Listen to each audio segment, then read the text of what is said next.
Magandang umaga po sa ating lahat mga kapatid. Magandang umaga po, Father. Tayo po ay nasa araw ng Miyerkules sa ikalabing-pitong linggo sa karaniwang panahon, huling araw ng buwan ng Hulyo, kapistahan ni San Ignacio de Loyola, ang tagapagtatag ng mga paring Heswita. Sa ating pagninilay, magandang balikan ang narinig natin ngayon mula sa ating ebanghelyo. Ito ay tumutukoy sa napakahalagang kayamanan na natagpuan at dahil napakahalaga, ginawa ang lahat para mabili yung ari-arian na yon at mapasa kanya itong yaman na ito. Dito inihahalin tulad ang kaharian ng Diyos.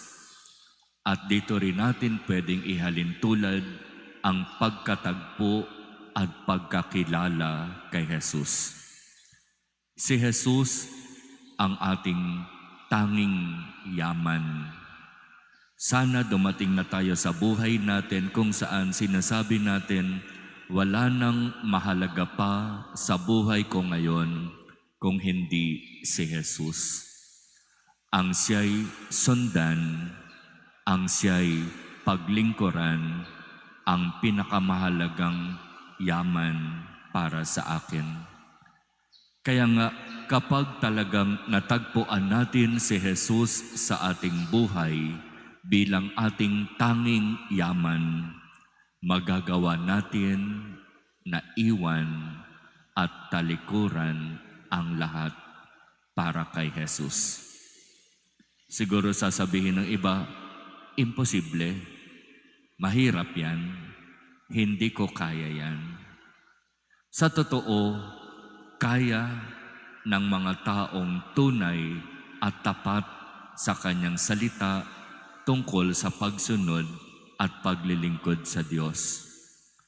Kaya basta't gugustuhin.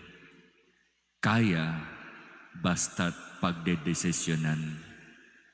Si San Ignacio de Loyola ay napapabilang sa isang mayamang pamilya.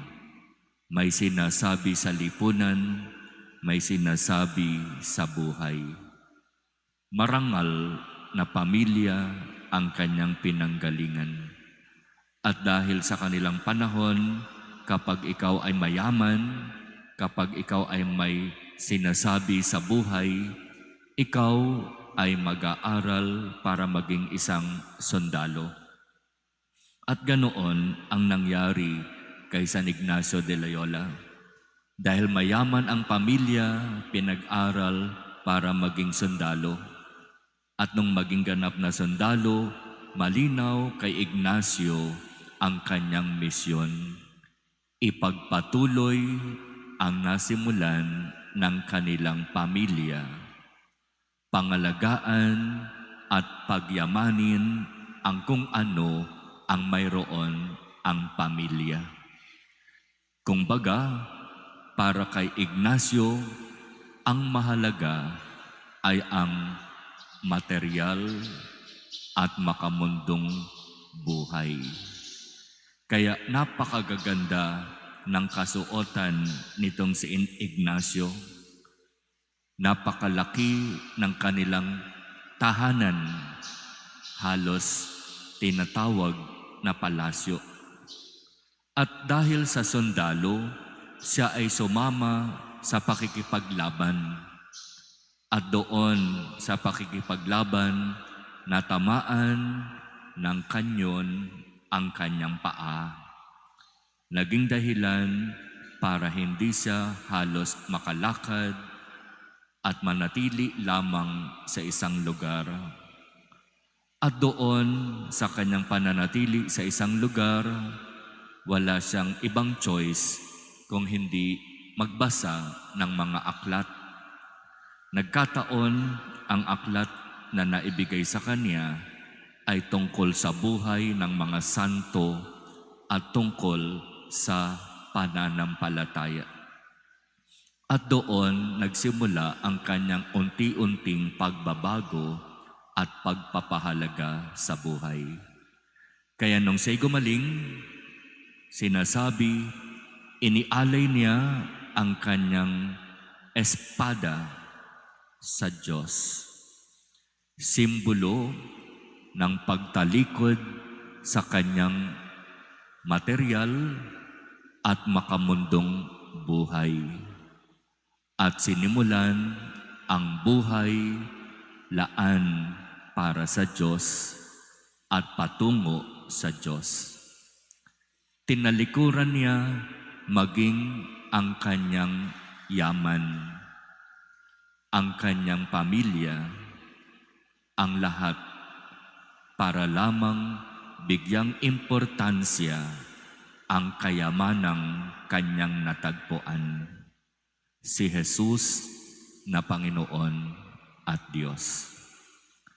Para kay San Ignacio de Loyola, ang lahat ay para sa ikaluluwalhati ng Diyos. At yan yung naging motto ni San Ignacio at ng mga Jesuita, for the greater glory of God. Kung meron man akong iniisip, kung meron man akong sasabihin, at kung meron man akong gagawin, ang lahat ay para sa lalong ikaluluwalhati ng Diyos. Para kay San Ignacio de Loyola, hindi yung ako, hindi yung akin, hindi yung sarili ang mahalaga.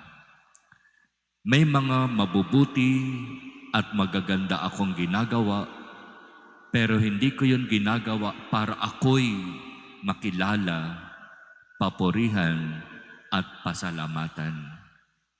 Para kay San Ignacio de Loyola, ginagawa ko ang lahat at patuloy kong gagawin ang lahat para sa lalong ikaluluwalhati ng Diyos.